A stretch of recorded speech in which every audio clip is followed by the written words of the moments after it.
place or a center where we look at the stories and the history of the Khoekhoe and the San. Congratulations on behalf of all of us.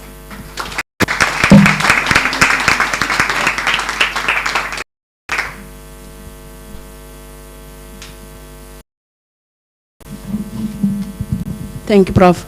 As we allow other guests to join us.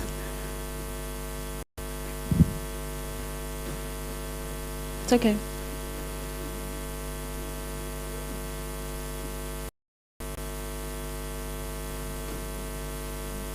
Are there enough chairs in here? Okay.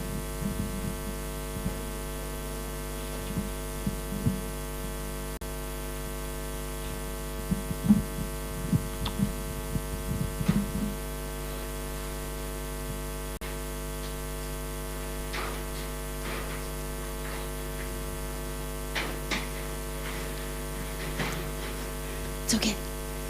Yeah, just leave it here. Thank you. Yeah, we'll just slide in here. Prof, thank you for giving us that overview. And you are right. Jacob, not only is he my brother, but he is a colleague of mine, and it's really an honor to be able to do. And the one thing that has always stood out about the work that Jacob does and the approach to his work is his insistence on human dignity.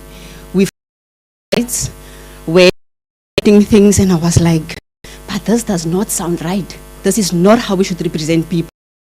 One thing that stands out that we do is always his insistence on human dignity and the need to ensure that we represent people, perpetuate stereotypes that are very typical about our people or about the people that are marginalized in society. So just a note on that. Ek het my maniere vergeet. In English, I lost. I forgot. Yes, I did not greet our distinguished guests. You know, there's quite a lot. You've seen Prof and you'll hear of the others. But as mense van Bitterfontein, which is where Jacob is from. And you know, in instances like this, yes, we celebrate the academia behind it. But as you would know and I would know, every night the people that bear with you is not academia, is your family. The people you call, the people who must pick you up when you cry, those people are not always the people sitting in the office next to you. Those are the people that must make food, do the dishes on your behalf because you're busy writing a chapter and you don't want to get it. So really, Tanya's van Bitterfontein af, because baie jammer, ek het maniere vir middag. It's goed om julle hier te hê. We also have in the audience, I'm sure he's hiding himself, but son, and we have Jacob's good friend. He will not show who he is, but we have those other family members too. And we just wanted to acknowledge you and thank you so much for your contribution to what we know is part of Jacob's legacy, right? So the next guest we are going to call up as more of our guests settle high is Mr. Gilfillan.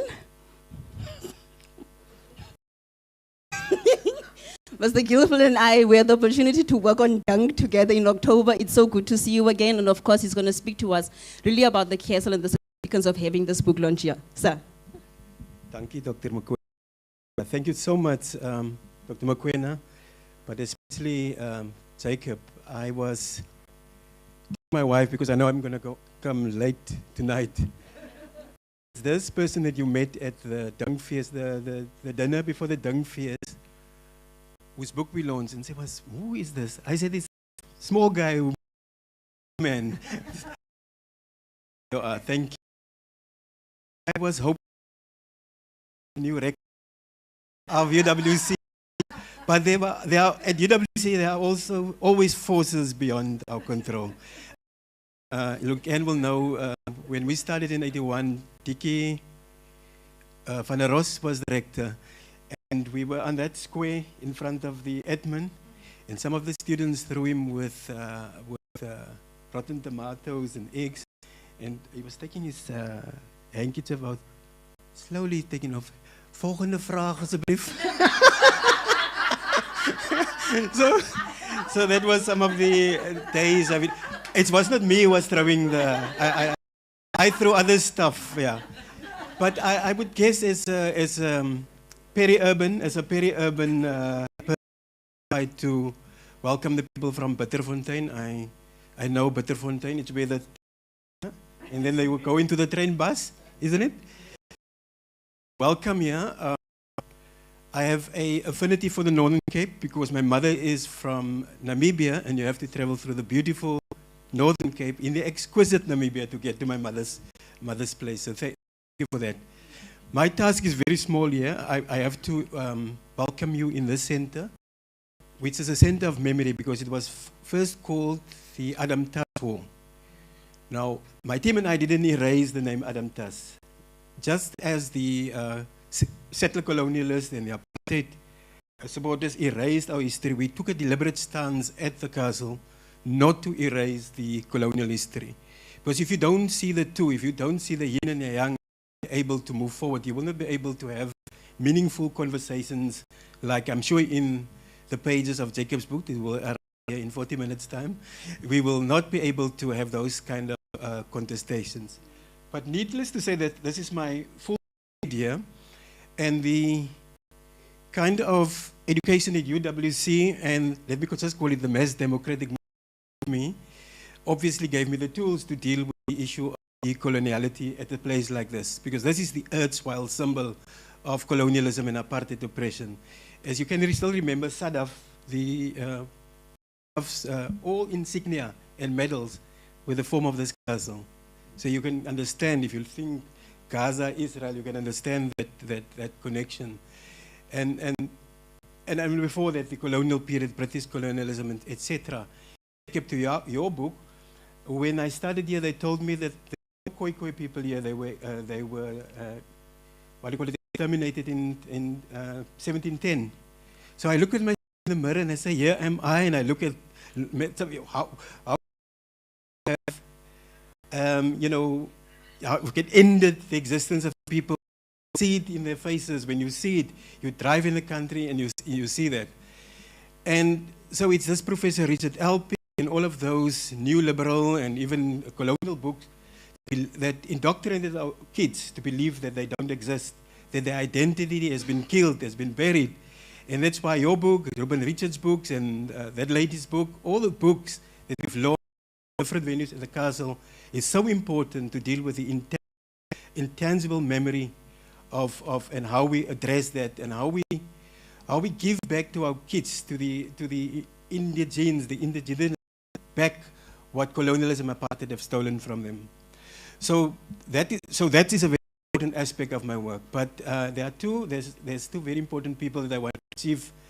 Chief Basil was my neighbor opposite me in the peri-urban town of Paarl. Nah? And Luann Kern started her first year. We were doing Africa, 81. We started 81.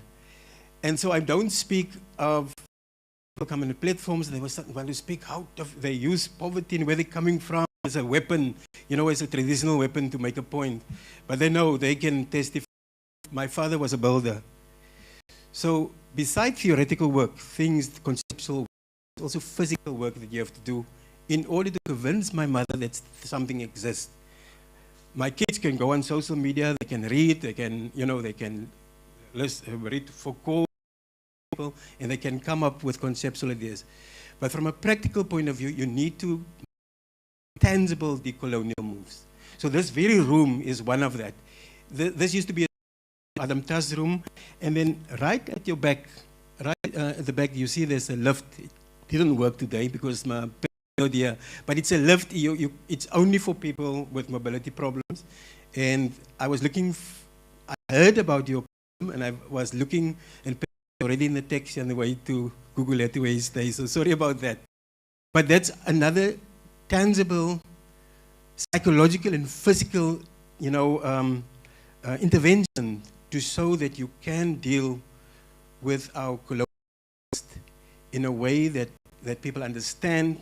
And so whether you're a professor, a doctor, or bricklayer, or a homeless person outside, Calvin's homeless, they call them Calvin's homeless people outside, whether you call them that, they understand where they're coming from, they understand the impact of colonialism, apartheid, and why the process of decoloniality is not a metaphor only.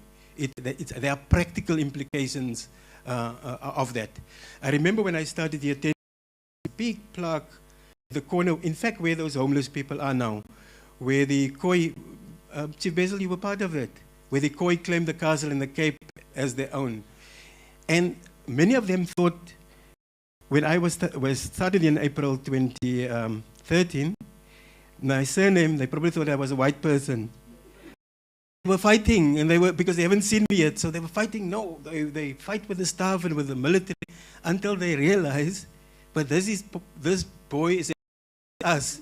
And so over this 10 years, we had many, many tangible, intangible interventions to reclaim our identity, to reclaim to reclaim our history, and to send a more forward individual into the world. Because these issues are, you coming from New Zealand, the Maoris struggle with the same issues.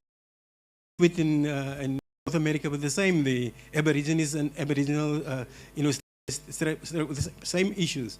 And in a sense, what we're doing here is front-running work. It's like work that the other indigenous groups admire from us, and that we share. We can't admire because we all start in Africa, so we're just sharing what was lost when we migrated, when we moved away from each other. So welcome here. Ek moenie vir my African manne mic gee en dan dinge gaan op praat nie. Let's stop there. And I'm so proud of Jacob. I look at my last student says 2000.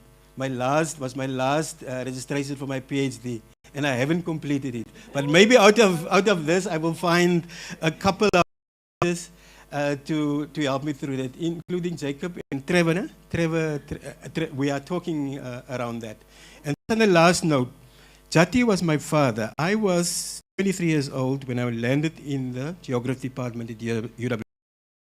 One of probably the most imminent products of the Afrikaner Broederbond. So all those professors come either from UNISA or Stellenbosch. So we had a few black academics there, young, 23. And I started my master's on the historic mission stations. Professor Jati was in the Institute for Historic Research, just opposite our department.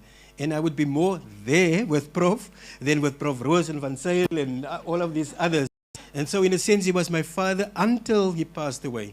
Even, when there were issues around Robben Island or Ezekiel, he would always be in touch with me. So he would be sorely missed. In fact, he was also serving on my board. He would be sorely missed. And Jacob, I'm very proud that you also dedicate some of your intellectual endeavors in that book to the memory of Professor Jati Bredenkamp. So thank you so much, and enjoy the afternoon and what's on offer. Thank you.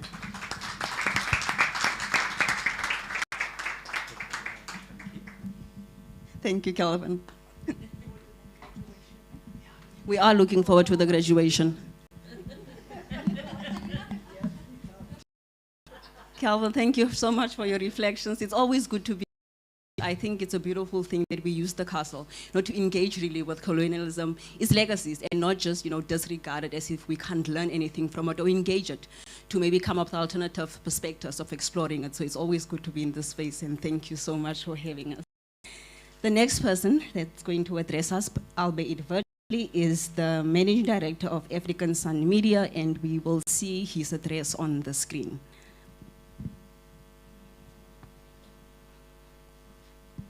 Good afternoon, ladies and gentlemen, comrades, friends. First of all, I'd like to apologize for not being able to attend in person as I am currently traveling. And I would also like to acknowledge the presence of my friend Calvin Gilfillan, the head of the Khokhoe and its museum project. And also, it's very seldom that African Sun Media is privileged to have in the audience two authors from its stable. And I would like to acknowledge the presence of Dr. Alan Aubrey Bussack, who is also here and has written and published many books with African Sun Media. To Dr. Well done, congratulations on your book. It was long in the making, and I must explain to everybody why. I think it's African Sun Media's publishing ethos to ensure that all publications put out are of the highest quality possible.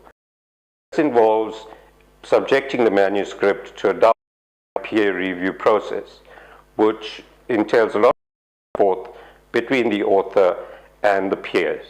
This book was subject to that process and has come through.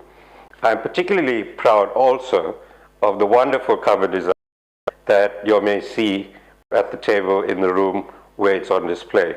I thought it was one of our best and shared it after getting the proof with Dr. Busak, and he agreed. So I'm very proud as well. And finally, in closing, may I just say that as a publishing company, we take our indigenous history very seriously. And seldom, like in this case, do we get an opportunity to tell these historiographies from an academic perspective. And we are privileged to do that with the attempted erasure of the Khoekhoe and San. Thank you very much. Enjoy the book, and please one at the back of the room. Thank you.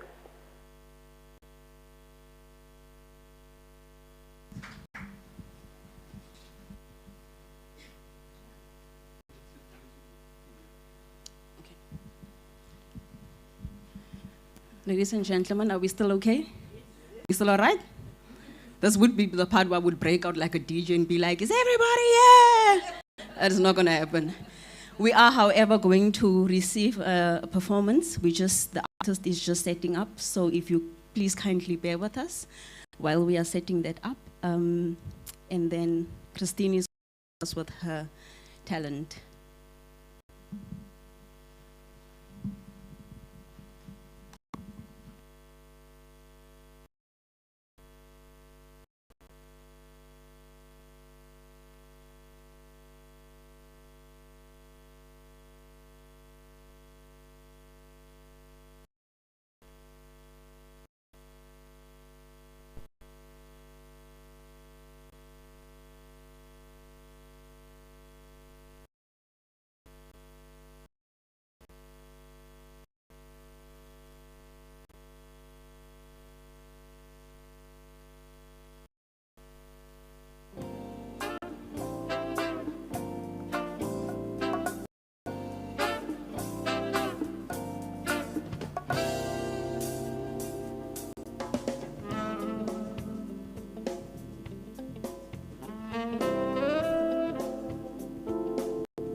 ladies and gentlemen, thank you.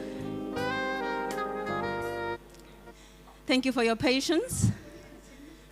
We are back, and we are glad to be entertained by Kristen Schippers. Take it away. Thank you.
think we can do better than that. I really think we can do better than that. And then she disappears.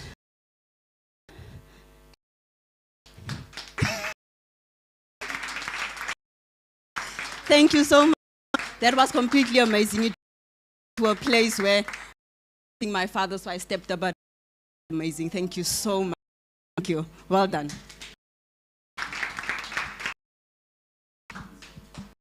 As we moved along, we looked super it's a great honor to call stage to the chair, like, not behind the camera, the man of the moment, Dr. Jacob Cloete. Thank you.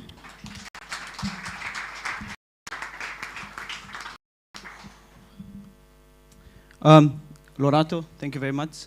Everyone who attended, thank you. Thus far, thank you very much. Before I start, I have to say the song threw me a little bit.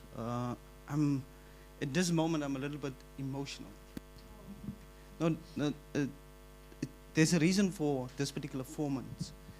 So the first song that Kirsten played was actually a rendition of Pieter van der Westhuizen's As Brood en Harde Vet.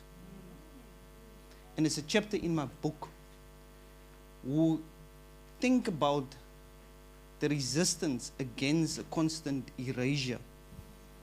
And Pieter van der Westhuizen's song As Brood en Harde Vet is one of the most apt songs mis is Bokkie se my reg. And his album I've for many growth it's timeless. It's a best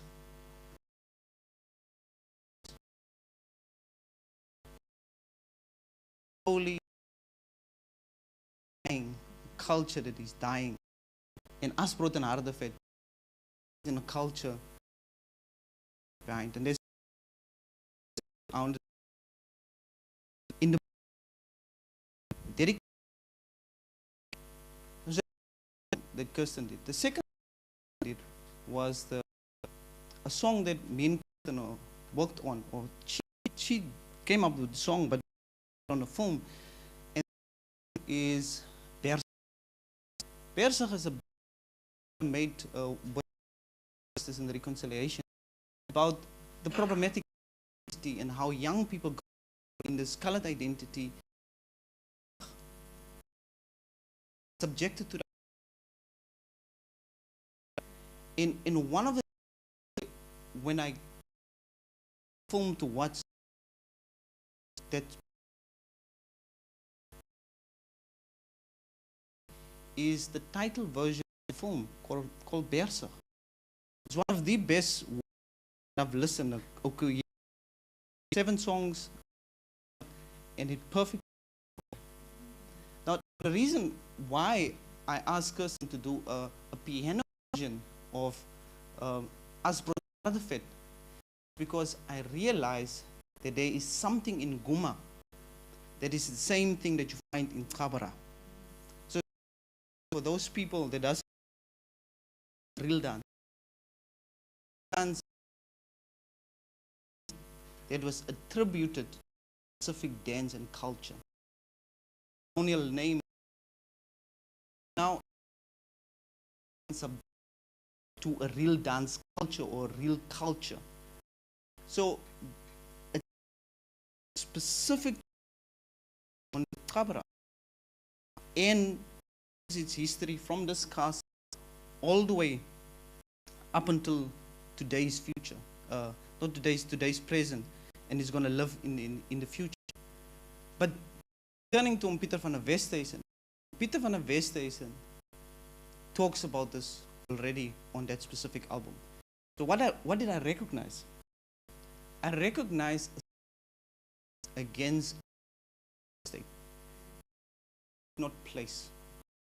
So the one question that statement is, why did the Khoekhoe and San survive the genocide if it was relentless for close to 300 years? Why did it survive?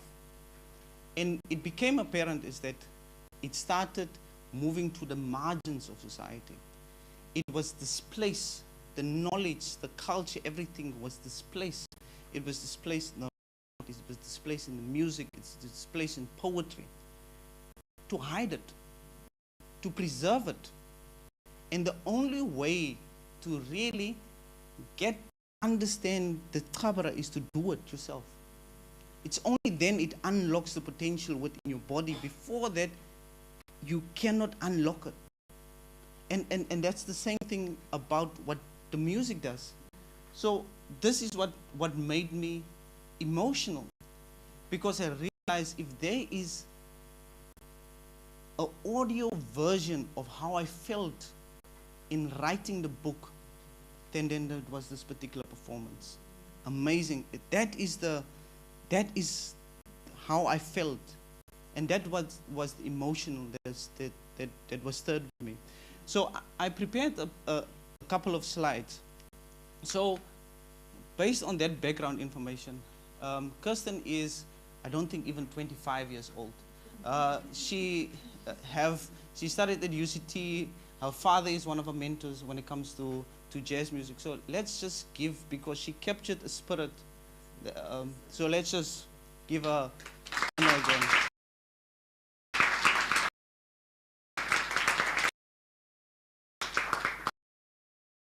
Couple of slides. So that's the cover of the book. So if we go to the cover of the book, you will see there's black, there is a halo, and then you see there is a specific color scheme in the book. And then there's my name, and you will see a couple of rock art. So the title, let's start there, number 1. Let's talk about the title. Now, the title, especially when there is in the title, if you go back, then you will see the attempted erasure. There's attempted. So in doing the book, there's one person that walked a long way when we in this book, and one of the back and forth when it comes to this particular book, the title specifically was Dr. Mokoena. At one point, I wanted to drop attempted, and because it's too long, the title, but she said the attempted is actually what that captured the essence of it, and it brings us back to the resistance in the music. So if it wasn't for Dr. Mokoena, then attempted would have been gone. So based on the title, the whole book was drafted on this to show that there was a attempted erasure. There was an erasure, but it was an attempted erasure. So if you look at the title, you will see that erasure is the big one. But I wanted, at one point, I wanted attempted to be italicized, to put the emphasis on attempted. And attempted means it didn't succeed. So if you have to translate, the title is the erasure that didn't succeed. And like I explained now with the music, it was just displaced. So the one thing that I've realized over these past couple of years that I'm writing the book is that the culture brings it back. The culture, the movement, the music, everything unlocks it within the body and brings it forward and confront the Khoekhoe and San person. Now, I put this particular thing there is because it baffled me. If you put in Khoekhoe on Google, the amount of questions that comes out there. So if you really go into what people are Googling, there's a site online that you say is called Answer the Web. You can put there and you just look at what South Africans are Googling. You can also go to Google Search Console and look at what people are Googling. And one of the things that people are constantly searching is, who is this? Who is the Khoekhoe? So that's the stretches. And then the other one is the erasure. I didn't want to use genocide because I think there is, it's undeniable, it's a genocide that took place. But apart from when a genocide took place, there's also a erasure from memory. And that didn't succeed. So today we're sitting in one of the, I think, progressive, it's a memory center. It's like, what does it mean when memory comes through? Because with memory comes emotion. And how do you deal with that emotion? So the erasure there is think things outside genocide. So it's not the attempted genocide, it's the attempted erasure. It's the complete, like, think about someone writing on a piece of paper and you take a eraser and with pen and you wipe it off. It's supposed to be not there. There's not supposed to be a grave. There's not supposed to be a trace of it. It's supposed to be completely gone. That is what erasure means. And then I was subjected to, I would say, one of the most disgusting things online. I was persuaded to put some TikTok videos up. TikTok videos of the upcoming book and all of it. So this is screenshots that I took from what people are really saying on TikTok. Because TikTok has this, or any social media platform, have this sense of fake anonymity. And that sense of anonymity allow people to do whatever things. You would see, I went a step further. I erased their names. Even though people went this, I erased their names, and I have a couple more of this. But the question is it Khoekhoe? Is it Khoe-san? Is it Khoekhoe? Or is it San? Now, the reason why I'm saying this is that there is a specific reason why I said the Khoekhoe and San in the title. The Khoekhoe people were an entity, political and religious and cultural entity on their own, with their own language, with their own systems, and the San people too. What happened in the 1907, with the Namanero genocide in Namibia, there was a person called Leonard Schulze.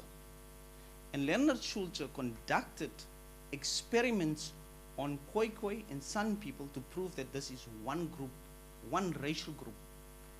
And it was him that termed it Khoe-san, saying that this is one group of people. So from that moment onwards, Khoe-san became a race. It not became the ethnicity or the ethnic identity that it was previously. Because before that moment, any person could be Khoekhoe. It doesn't matter if you were a slave or if you're a white person. If you wanted to be a Khoekhoe and you have specific custom and you do what the chief and everyone says, then you become a Khoekhoe person. So it was not monolithic. It didn't look a specific way. So if you go to museums and places, then they look a specific way. That's the idea that universities created. So on the book, it's Khoekhoe and San, because those are two different groups in the present. They are not Khoe-san. And I know that we have a traditional Khoe-san bill, or no, now act, and that particular act misses this particular fact that it's a race, it was positioned as a race, and that it erases. So if you take Khoe-san, then it erases these two distinct groups of people with their languages. And this is where the colored subject comes in. So what the book does, it starts at this castle and it goes all the way back up until 1950. It shows how systematically over time, Khoekhoe and San, so for older people, Hottentot and Boesman, were systematically over time civilized. You get your Western education at missionaries, because at missionaries where they were staying, and at these missionaries they were then in doopregisters. What is a doopregister? Baptism register there, and at the census register. So you will see at the missionaries, if you go to the archives, there's a census register and there's a baptism register. So the same name is entered as Hottentot, And then it's later on the other censuses, this person became colored. So the best thing that we can have now is to have a family trace and start seeing who stayed at the missionaries and whose surnames at a particular point of time was in those registers, the baptism registers and the census registers of the missionaries. So from that systematically, 1652 up until 1950, younger people 1950 was the Population Registration Act, which created 2 or 3 races in South Africa, and we're still dealing with that specific. So the last remaining Khoekhoe people, Khoekhoe and San people, were erased there. So there is in another register, you still find your Nama, your Khoekhoe, all of them was dead, but it was almost like a sub-classification of colored people. So this is where colored comes in. So throughout the whole book, you would see I wrote it like this. It's painful to put something like this, but I put it in those, what you call it, inverted commas, because it's questionable. It's something that we have to question about. Here's the thing, when it comes to the colored identity, I'm not saying that all colored people are Khoekhoe and San. I'm not saying all colored people must now be whatever identity. What I'm just talking about is historic erasure to help a younger generation make sense of their place in South Africa. Now you would see on the title of the book, I'm using the U, and Afrikaans is a U. But in Khoekhoe go up, the language of the Khoekhoe, that's OE, OE. So you pronounce it separately, OE, OE, OE. So if you say it fast enough, then it becomes OE. So then so the Khoekhoe with the I is the bastard Afrikaans version of the Khoekhoe. So it's actually OE. It's OE. So if you say quickly on it like that, it's Khoekhoe. Then this also happened to me.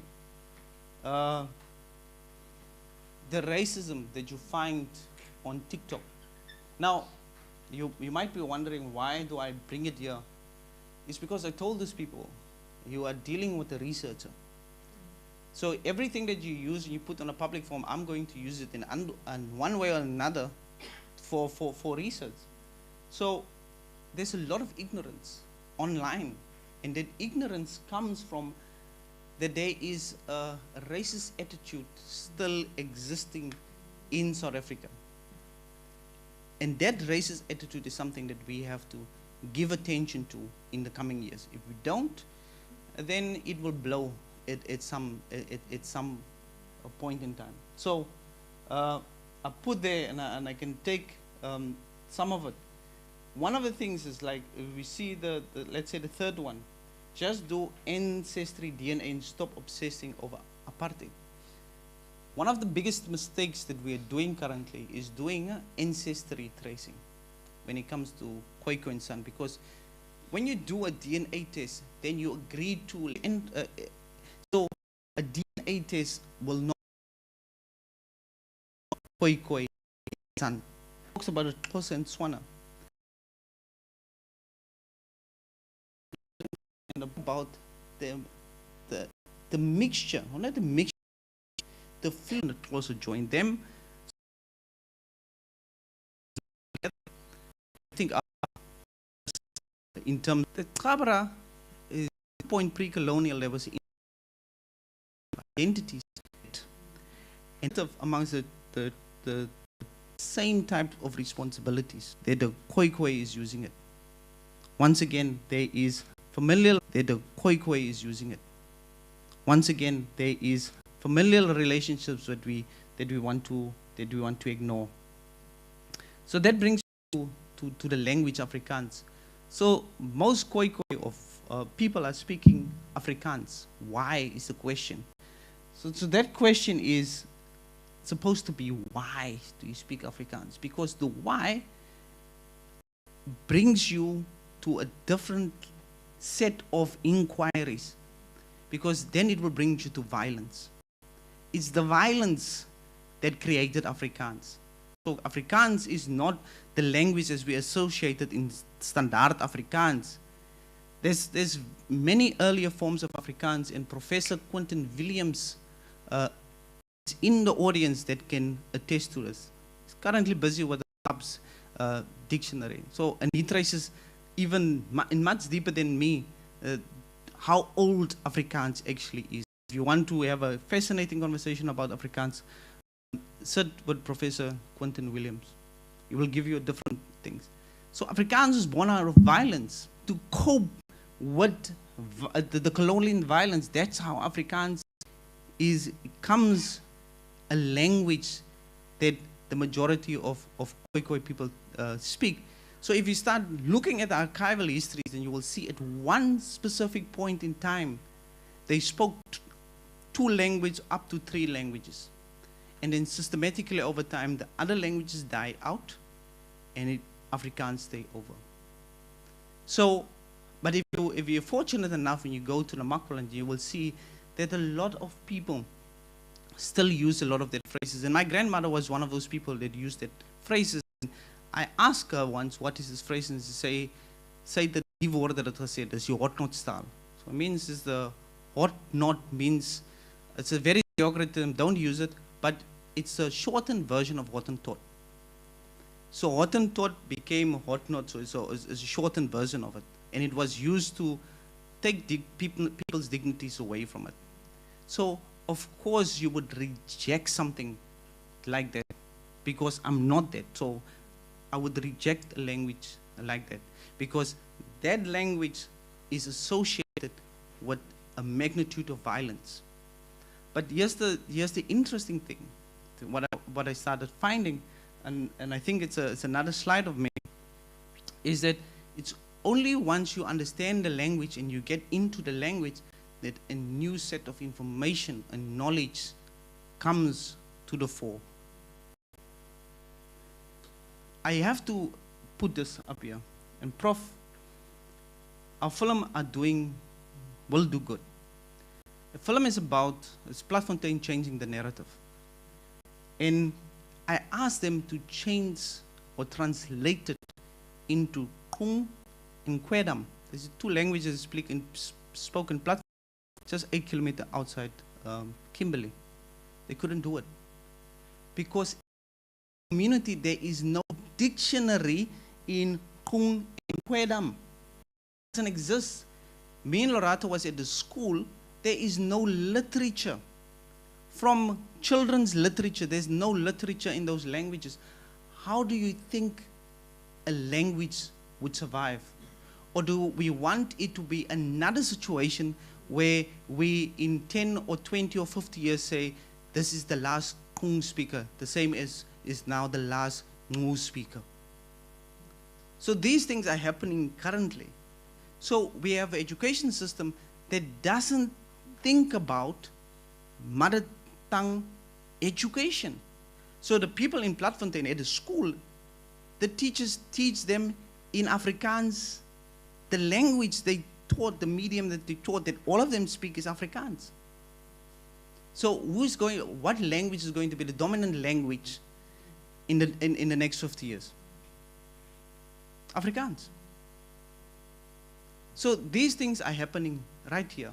And luckily, today is a room full of people that can help out in Platfontein. UCTF started with the Khoekhoe Go Up.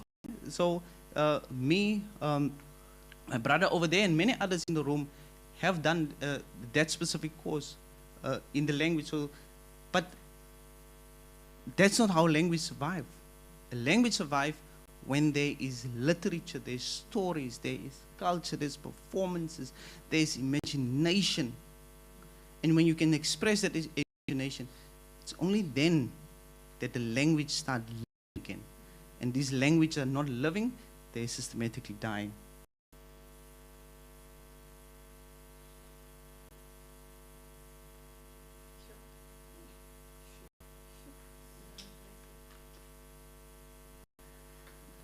The 5th point I want to make is, allow me to speak, allow me to tell my story. Because online is, this is like, jy kan nie in Engels praat jou doos. Like this person's swearing at me. It's like, your English is not of a pronunciation that is flavorable to my ear. Even now I can't speak English. But these are the sentiments is online, and I appreciate it. I appreciate these things because it shows what is beneath the surface. And it's what's beneath the surface is what we have to give attention to. So, allow me to speak. Allow anyone in South Africa to speak. If I feel that that story or that book or history that you wrote about me is not correct, give me the opportunity to inform or rewrite it. Now, during the process of this particular book, I wasn't given that opportunity. I'm grateful for African Sun Media and the enthusiasm that they took on this project. I'm grateful for Prof. Lavak for their enthusiasm with this particular project. But people want me to speak a specific narrative. And one of those narratives that I were fighting reviewers with is that the colored identity was a socially constructed identity in Cape Town that was here in Cape Town and in parts of South Africa accepted. I showed them one research paper of the 1950s that they did in Steinkopf that shows that those identities were not, the colored identity wasn't identity in Steinkopf in the 1950s. Which shows this person, a prominent researcher, completely, the argument is completely gone. So, but still, that reviewer didn't pass it. Because you, as a reviewer, you have that level of power over the narrative. Let us speak. Let us tell our own history. So, Prof, thank you very much for saying that the days are gone where people are not given that opportunity to speak, that they can be the co-creators of their own narrative. Then, this is a long journey. This book was not written in in 1 year, 2 years. It was a long journey, and it almost 6 years to the date that the first idea of this book started. It took a long way, and it's in this world that I was. Dis die vlakte, Nana wat ek ken, as die skaap wat ek ken, as die bakkie wat ek ken. This is the world I grew up, and it's only once was back here, roots, that the book was born. It's once I embrace that specific history of mine and go back and like, but ek is van hier, and saw who I left behind, that my eyes open. It's like, there is work on here. Ons moet iets hieromtrent doen. So it's 6 years. And one of those included speaking, learning a language. Some people call it Nama. Some call it Khoekhoe, but the professor Fredericks, who does this work, got his PhD at UWC, in Namibia they have accepted now Khoekhoe, move away from that. They want unity in it. I think that's something that we also need to face in South Africa. Yes, Nama is spoken widely still in the Northern Cape, but we also have to come to a realization what are we going to do. So the Khoekhoe I learned. Now the reason why I had to learn this is because so I grew up with my grandmother, and she told me many stories. Every day I would sit, a cup of tea, 3 suiker, 3 sugars, and then she would say pak uit van wie haar mens is, because she early realizes that You might go to university or you might finish school, and someone needs to know what I know. She couldn't read and write. See, there's a big talk about my grandmother and what she missed out and why she missed out and why she couldn't read and write. So she gave me all of this. So she passed away on the 20th of August in 2010. And my head was dead. Her stem was still his. I just couldn't access any memory of her.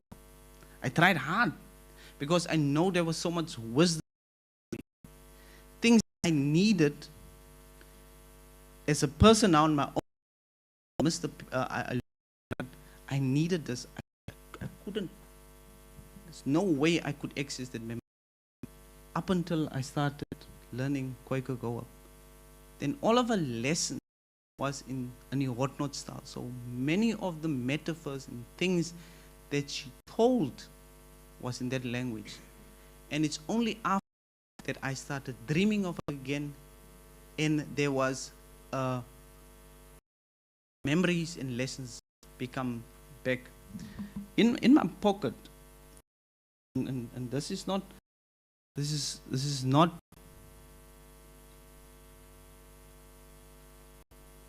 is true. I just want to date. I think it was this year. My grandmother came to me in a dream. So I made a dream journal, and I can't get it to a dream journal now. That's after I learned the language. I started dreaming grandmother and grandfather, so a lot. A journal of the dreams I got, and the dreams always took me back to the farm where I grew up with my grandparents, and then I would enter specific things about what I dreamed. And there was one time she just dreamed about. I just dreamed about it, and I was so scared in the dream. And then she walked through the door, and I wasn't anymore. And then my auntie sent me a message. I think it was this year, early this year, in begin van January, February. Sy het vir my 'n brood gebak. Ek moet die brood kom vat. Now, it's important because it's not just any bread. She's the person who has my grandmother's recipe. Soetsierdig brood. She has the recipe. So the day I went to her house to collect the bread, the memory of my grandmother was there because the house smelled exactly. The bread triggered the memory again, and then I begged her to give me the recipe. So now I have the recipe. But the thing is that I needed this recipe to pass it down. It was important. It's part of that memory. It's part of that restoration family that needed to know. So sometimes it's important to learn like this. The language helped me to get to the memories again, and the lessons and the things. And after that, I must say, healed much quicker when I learned the language. And then the book is full of Easter eggs. Easter eggs is for the younger generations. Like if those of you who watch Game of Thrones, it's like Game of Thrones is full of Easter eggs. Like the TV series is like there's things in the book that you find in the TV series, but it's not explicit. Now the book is written in the same specific way. It's full of Easter eggs. It's for these people to hunt.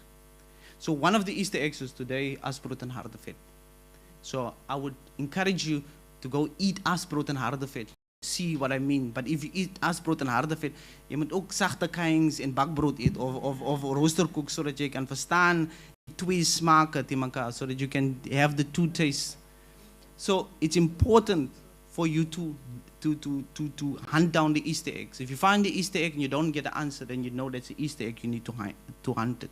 So chapters 2, 3, and 4. I'll give you some clues here. Chapters 2, 3, 4, and 5 are also based on documentary films. I work with people, and I was thinking, how can I aid a younger generation that is very visual? Their first encounter might be the visual, and then later they want to read. So then the chapter becomes the more in-depth understanding of the, so one of the Steek My Weg, Hidden Away. So there's a chapter in a book with that title, Hidden Away. And it's about Berrydale, a meeting on Peter Takello in Berrydale. UWC have a magnificent relationship with the Berrydale community. And I wanted to make a film called Wie Dances It. It's about the Trabara, but I wanted to show that this dance is not just a Khoekhoe dance, but it's many other groups are doing this. Wie dances, whose dances is it really? And the more I wanted this information, the more they were talking about the red fin, the Berrydale red, it was under threat. And it became their story. And then they started talking to me about a cave full of paintings in ancestral lands that they couldn't access. And then it just opened again. So in the Trado Valley, it's Trado, if you go somewhere, you will find a cave full of paintings. So the cover of this book, there's those paintings, some of them on the cover of that book. But here's another Easter egg. Trado is not Trado, it's Taradaus. Is Taras Daup, meaning the footpath van die vroue. Taras means vrou, Daup means kloof or pad, or it's a road, so Tara Caredo, Care kloof, so it's a pad, Lancy career, so Dou is dope. But so there's a lot of Easter eggs in this book. That's why it's called Hidden Away. It's all of these things is hidden. It's this place, types of memories that will dislodges. Then it's a broken string with Dr. Rata Mokwena. That's chapter 3, really focusing on the history of the university and the colored identity and how critical people are of the colored identity. Then it's Bittersoet. Bittersoet is about Trabara, or soos mense dit noem die real dance, but it's about the Trabara, tracing a group of different dancers to this very castle. The last image is them, two of them dancing right on that corner there with the South African flag. That's the last image. And it plays out with a song of Pieter van der Westhuizen, full of Easter eggs. Ending and beginning. I'll release this film, I think Friday or so. It's about UWC. It's about David Longwani's statue at UWC. David Longwani is alive. He's from Worcester. He made that statue, and he's one of those mysterious figures in the anti-apartheid artistic struggle here in the Woodstock Community Arts Project. It's a little bit written about it, but he make the statues that captures the post-apartheid dilemma. It's another Easter egg. And then finally, I have a list of people that I have to that I'm thankful for. So I see Chief is one of the Khoekhoe leaders, but there's many other leaders. Is that we need to recognize the work that they have done over the years. It's classified as colored, and then you streaming upstream and say I'm not colored, but I'm Khoekhoe. I have an ancestral relationship with this particular land, and nobody believes you. It's extremely difficult. And there's many other leaders that fought it. Academics, Yati Bredenkamp. I don't want to mention all of them, but the next time when you encounter one of these figures, ask why, ask what, show genuine interest. It's through genuine interest and a level of understanding that you will to where that person is and why it's important for that specific person. So I'm grateful to them. I'm grateful to my grandparents. I'm grateful for a list of people. So there is in the book there's a list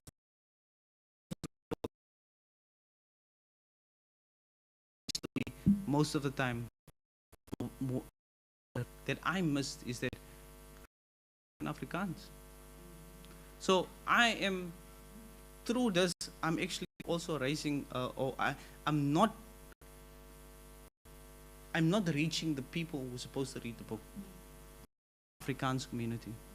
So there's another book, and Afrikaans is difficult to translate. So there's another book. She's in the book. So there's the list of people that I'm grateful for. But my gratitude comes from written it alone. It's that in this particular road. So Peter Takello changed my life. What his struggle and his fight there. So people, with that, I leave you with Kaigangans, which means buy a donkey or thank you very much. So thank you very much.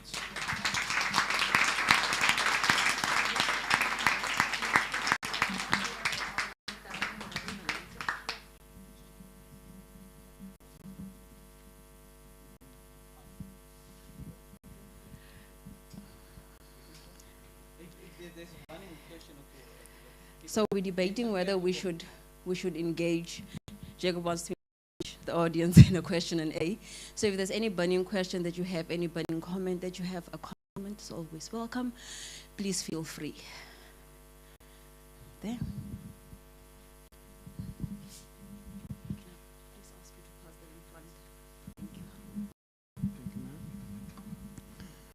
Good afternoon, and class to everyone.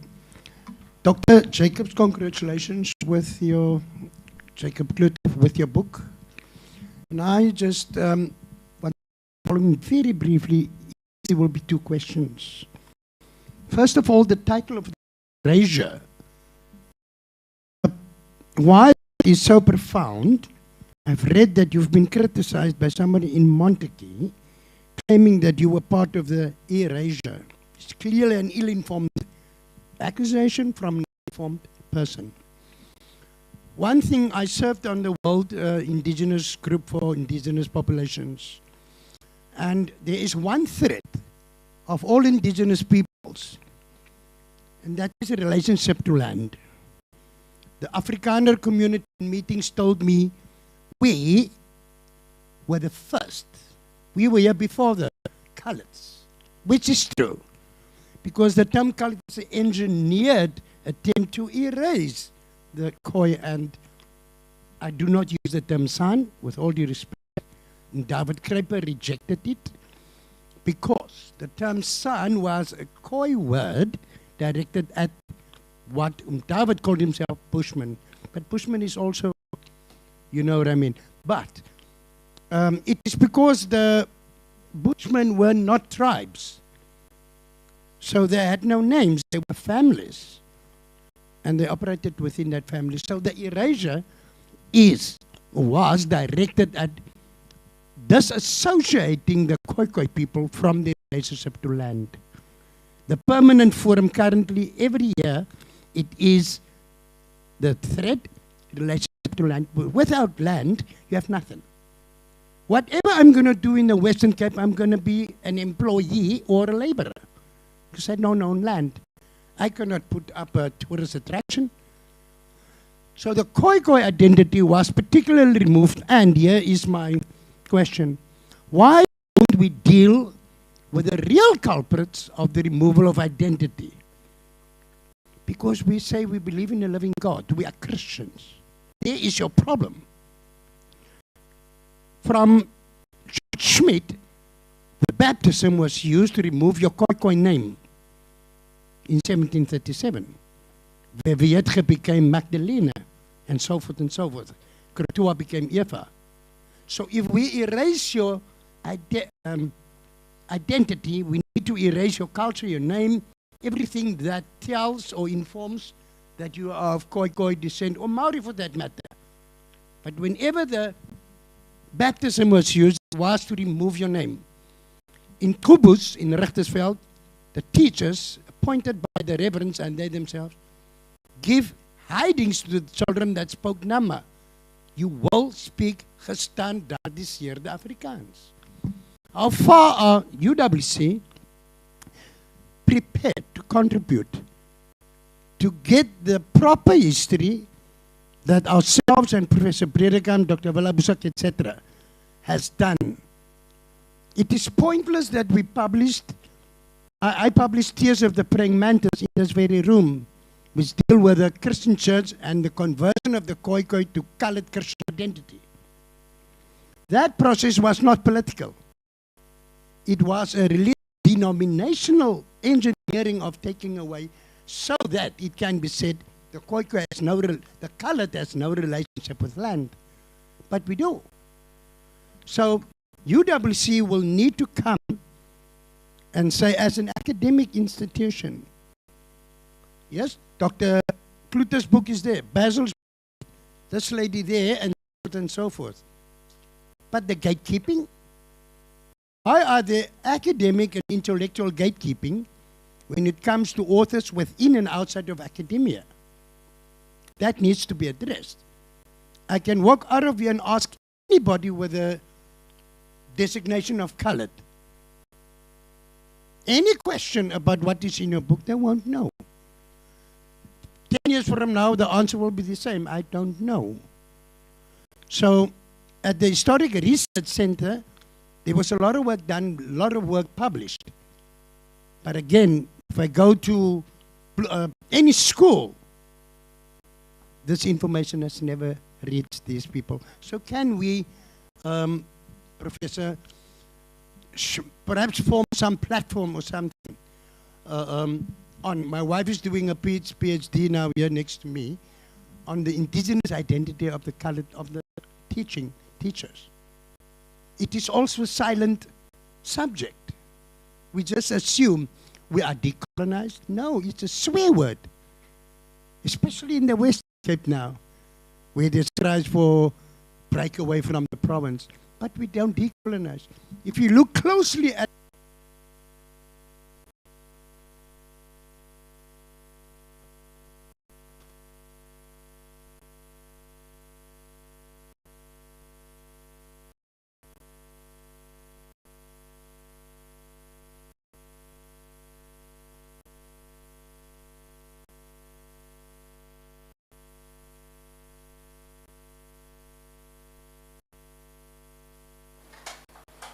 that is where the Pandura was, which later became the Cape Core. So Khoi Brugge, because their base was there. The military base was there, the Pandura. So they standardized Afrikaans it, and gone is that history. A name is important, that's why they removed the name Khoekhoe, San, Khoekhoe, where they removed it and said, come you guys, from now on, after baptism, you colored. So I will speak to you, Doctor, so that we can form some sort of committee and get this information in curriculums. Currently, we have anti-Khoi and anti-colored curriculum in schools. Thank you.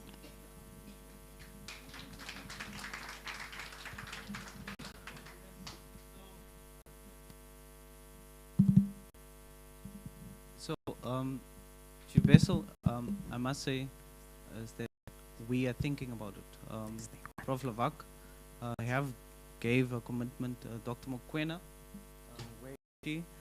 is one of the people who is tasked for giving it, because one thing that Prof. Lavak and Dr. Mokoena realize is that UWC have to join the conversation, and we are strategically joining the conversation. But we have to carefully go into this, because there is other institutions who has already started particular things, and the last thing that we want to do is across institutions start duplicating what other institutions is doing. It is though said that the work that you and Bredenkamp have done kind of, yeah, like it faded. But I think there is an appetite for something like that. So, Prof. Lavak en Dr. Mokoena is eintlik mense wat jy moet engage. It was her, and then you, and then you. And then we close. Yeah, so there's food. There is food. Thank you very much. It's Helen Molson. I'm really looking forward to getting your book and reading it. I just want to ask you, wouldn't it be the best way forward to make the difference is get rid of people's embedded narrative, biased narrative, to get rid of it is to start in the schools, from junior school, and somehow get the government to understand all the things you are telling us, and start in the schools and change the whole historical learning that is at school. It used to be very apartheid driven.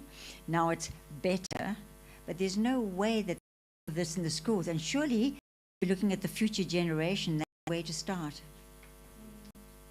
So, I have to say this. As a person who was classified as colored, it takes time to get into a Khoekhoe identity. Because growing up in the Makwaland, there was no such thing as a kleerling. There was such thing as a brain mens. Was such iets soos 'n hotnot geweest, as iets soos 'n hottentot geweest, and I was iets soos 'n boesman geweest. So those are the identities and the things that we identify with. Now rejection came, and I go into the book with this, is that of course you would a hottentot, hotnot, and a boesman identity if it's presented as in a textbook. So because of that rejection and the psychological effects of that rejection, it's a group of people who have to come to grips with this. And then there was the big, the elders hiding this history to see, go into books and into whatever. There needs to be a slow conversation. What, especially identify or we have links or ancestry with it, so that we slowly can get this group of people to understand who they are and what they are. The thing that I'm against is the cherry picking and the character living of a Khoekhoe identity. Currently, there's a group of people who dress a specific way that doesn't have any sense of history or knowledge, but wants to be Khoekhoe. But those people, I can, and then our person, Bauru.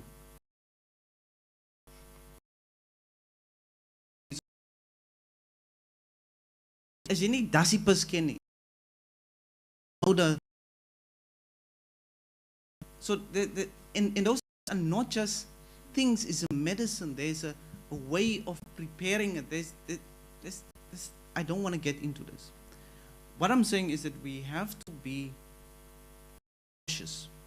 I don't want to politicize the Khoekhoe and San identities. I am pro, it's like Dr. Mokoena said, I'm pro human dignity. Any person's dignity.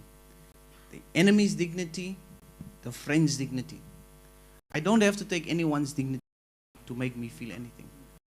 In going forward, we have this conversation, we have to consider other people's dignities also. So that's my stance currently, is that yes, we have to get it into the curriculum, we have to get the language, but there's a group of people, if you don't slowly reorientate them into that, then you might politicize identity. We have seen how it looks on the continent when identities is politicized. So this is the warning that I'm putting out there.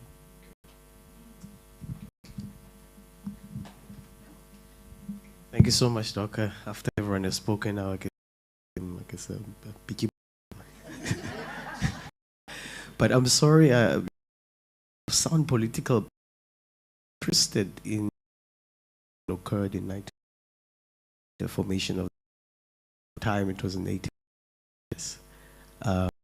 Later on, it becomes the African National Congress, African, and that was somewhat revolutionary in a way. It said, okay, fine, let's not look at different ethnicities that we. Let's rather see, and I'm to point at also on the topic of erasure, but I mean, you've spoken a lot about the erasure that happened in the past, the attempted erasure. But I'm more interested in the erasure that happens in the post, in the make. How come African National Congress that process? So, you see, this is why the book had to take 6 years to write, because the last chapter do reflect on, it's also titled I'm an African. So it takes you from the beginning, and if you read that book from the beginning till the end, you get to I'm an African, then you get a conclusion, you get a complete argument. Now the book is written in a beautiful way. It's written as a documentary form. So it opens with Act 1, and you have an Act 2, and you have an Act 3. So Act 3 is divided into 2 chapters, chapters 5 and chapter 6. Act 3 starts with ending in beginning at UWC, a university that was created for colored people. But early on at UWC's history, they started rejected the identity and they embraced black consciousness. And later during the 80s, there was what people now call the Khoekhoe and San revivalism at UWC. So reject the colored identity very early on. But then there's a landmark moment in 1996, on the 10th of May, when our now constitution was adopted, with Thabo Mbeki's I'm an African speech. And in his I'm an African speech, he says, I owe my being to the Khoekhoe and San, whose desolated souls haunt. So, in that, he talks about the erasure, the complete erasure of this people. It didn't exist anymore. And he said, memory haunts him. I reached out to Thabo Mbeki and asked him to write a foreword.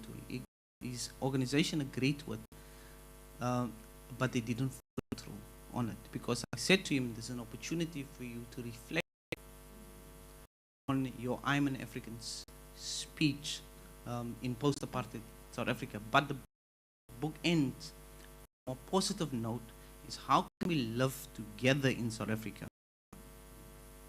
That's the documentary format that is taking.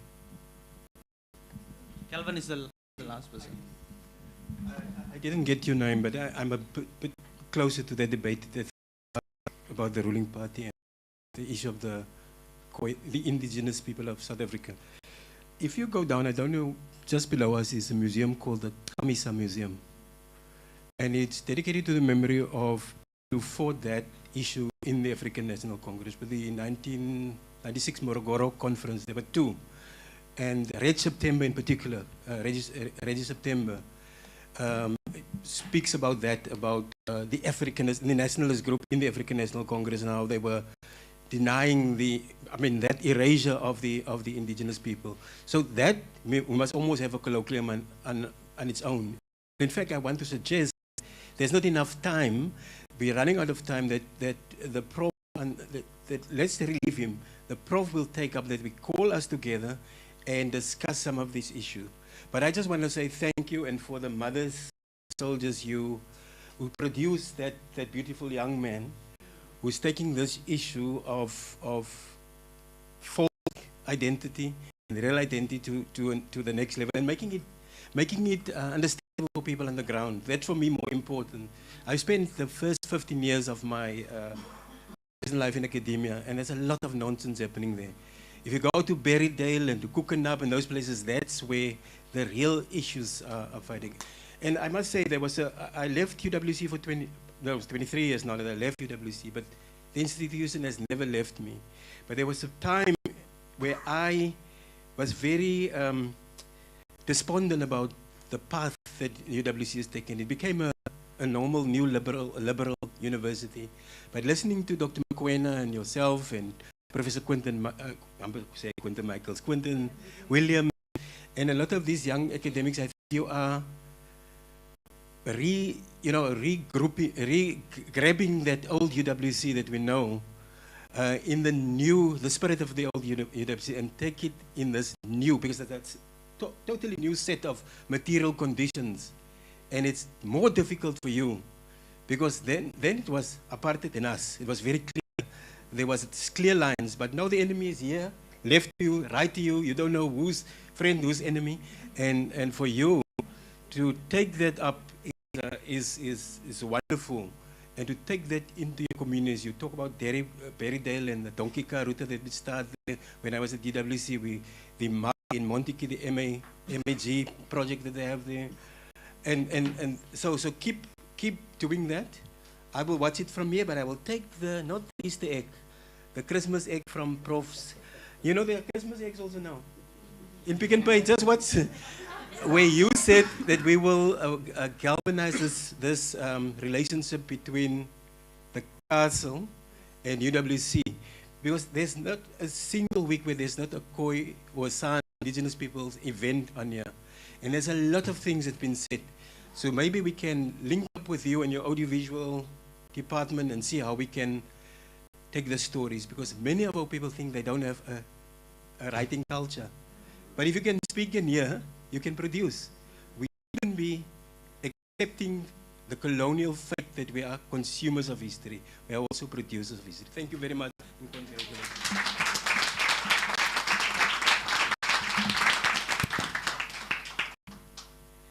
Colleagues, thank you so much. Jacob, thank you for that reflection on the book and for taking us through the book. We really look forward to engaging with the book, and thank you for reading the book on Spy Trots of Your.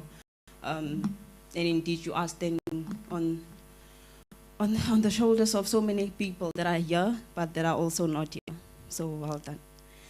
I think my job is to do a vote of thanks. First of all, to you, taking out the time, thank you so much for coming through. We really do appreciate this full house and engaging with Jacob and engaging with each other and just keeping it upbeat. We really do appreciate it. Professor Lavak, thank you for your presence, and thank you for the dream and believing in the dream. I think many a times, like you said, but we don't always have the necessary drive, not financial drive, but sometimes just support to see a dream through. What Calvin was speaking about is taking this opportunity where we say, hey, there's something we need to address, and how do we come? So thank you so much. To Africa Sun Media for publishing the book. Thank you. And that the book arrived. I hope they can hear me. Thank you. And the book arrived. And then over and above that, we really like to thank his family, the aunties, Second, and Ricardo for all the support you give him. I'm sure he does appreciate it. And then, of course, then to the rest of the evening, we invite you to please share a couple of refreshments with us. Also where Dr. Cloete will be signing his book, and the books are over on that side. So thank you so much. It was good to see all of you, and keep well. Bye.